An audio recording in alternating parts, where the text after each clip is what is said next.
All poison, and they knew it. A bombshell lawsuit has just been filed, basically naming every single big food company, and there's some pretty damning evidence in it. Before I get into the details, the first thing to understand is what we know today as big food was once legacy big tobacco. Because after people realized how bad cigarettes were for you and smoking dropped off a cliff, these guys had to figure out a different way to make money. In other words, a different substance to addict us, right? The Philip Morris Gulfstream isn't going to pay for itself.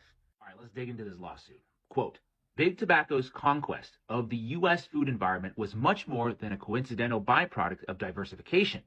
Instead, as explained by Philip Morris's director of applied research, the purpose of these acquisitions was for the big tobacco companies to, quote, control all of the pleasure drugs that are not regulated. So what did they do? They bought up all the big food companies and started turning foods into drugs. They started experimenting on people to see how our brains would react to certain ingredients or certain chemicals. It says here, for example, Dr. Frank Galata was a Philip Morris brain scientist who supervised a secret Philip Morris addiction laboratory in Germany.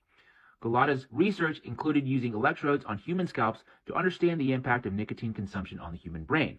He became integrated into the company's food operations after the acquisition of General Foods and Kraft. I mean, these psychopaths literally embedded microchips into rats. They literally cut open their brains and embedded what they call brainwave computer systems. Oh, but that wasn't the end. They got to figure out who to sell this to. And they figured out it was going to be kids.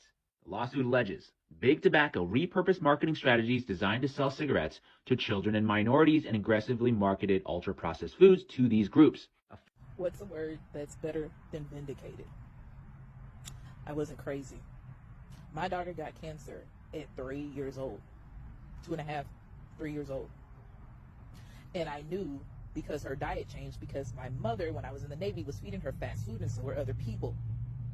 And this food affects Gen Z and Gen Alpha. I need you to know. Millennials, not so much, because the food we were raised on is different than this food. So it's affecting Gen Z. My daughter got cancer. Other people's Gen Z kids got cancer and passed away.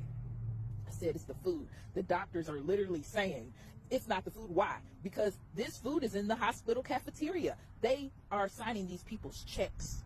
McDonald's, all those places are in the hospital cafeteria. It's not just McDonald's, not to name them. I'm saying the food you're talking about is served in hospitals.